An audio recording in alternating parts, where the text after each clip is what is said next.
xaalado isbiirsaday oo ka jira Baydhabo ayaa kiciyay dareenka dadka kulli waxa ku beermay walaac ay sabab u tahay dawladda dhexe oo ay bulshada rayidka aaminsan tahay in ay ku hayso faragelin qaawan oo liddi ku ah xorriyadda hadalka iyo hanaanka qabashada doorashada Koonfur Galbeed. Keenista ciidanka ka socda dawladda dhexe ee Baydhabo dib u dhigista markii afaraad doorashada dhici lahayd 5 December ayaa laba jibaaray caradii dadka iyadoo ay horay u jirtay caburin lagu hayay dadka oo lagu hor istaagay dibadbaxyo nabadeed oo ay kaga soo horjeedeen faragelinta dawladda oo booliska iyo militariga dawladda dhexe ee ku sugan Baydhabo kala cayriyeen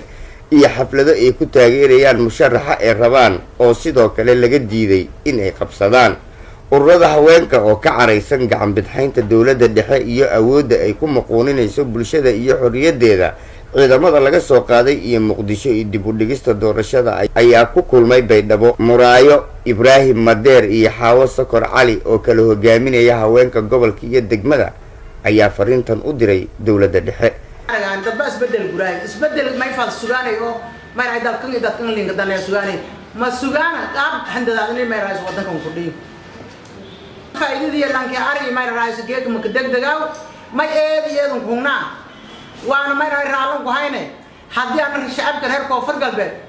ani ma raayis bayro dhatiya geed foodal kuridu ciidamo cusub la shaano ee ma raayis ciidamo ma baa amaan way baroogday nabasuuda roogdi بوليس الروبي ملتري الروبي إذا ما مصمموا الشباب وطن كده ما هيصير ميل مركز مير رئيس بنا ومير رئيس دكتور هو لكم ما هاي نمول قوني مرسارنا شباب ما نقول هاي شلي بقف جودة دجال كودياي مقودي شلي بيجرب دجال كودياس سازدتي إذا ما ينشأنا أو وطن كنقول بدو ما ينشأنا إذا ما نبده مير رئيس قصوش نقول بدو سون ينشأنا ديارنا من هنا سدمة shacabkan oo aan teegan iniyo banaan bahan 24 sheegan wala dhibaatada ay la kahay iniyo banaan baxita landiidiya teegan saacadun alilay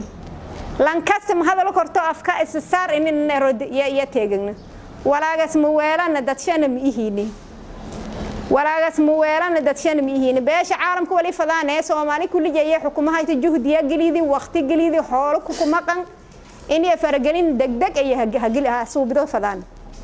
حلبان عبد الشكور بوله وجدوميها جدّي أمنية برلمان كوفر قلبت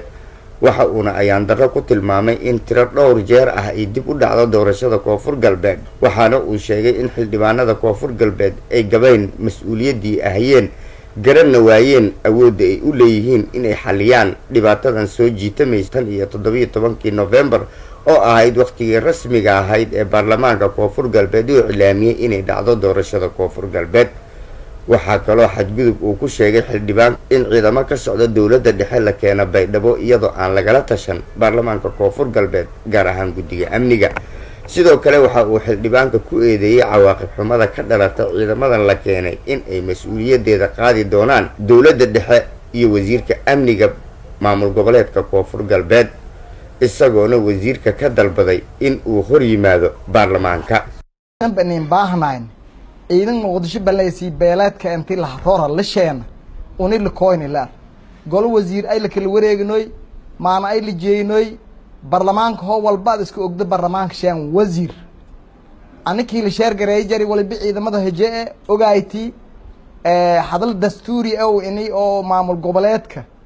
oo ciidamo iyo aan sahiine barlamaanka dhisinyi barlamaanka han marna in la xaqaada la kooy wal raale ka anama barlamaanka South West ma in sheegay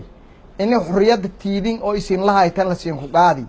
doorashadan waajibaad ay isin hadda doorashadii mar afaraad ayay dib u dhigeen guddiga in ay doorashada dhici doonto 19 bishan December inkastoo guddiga uu ka cudur daartay kolkan doorashada dib u dhaca ku yimid ayay haddana tilmaameen inay ahayd mid ay ka fursan waayeen sababo dhinaca farsamada awgood balse taasi ma noqonin mid u cuntanta bulshada waxaase laga war dhowrayaa ballanta cusub ee guddiga qabanqaabada doorashada iyo sida ay fuli doonto.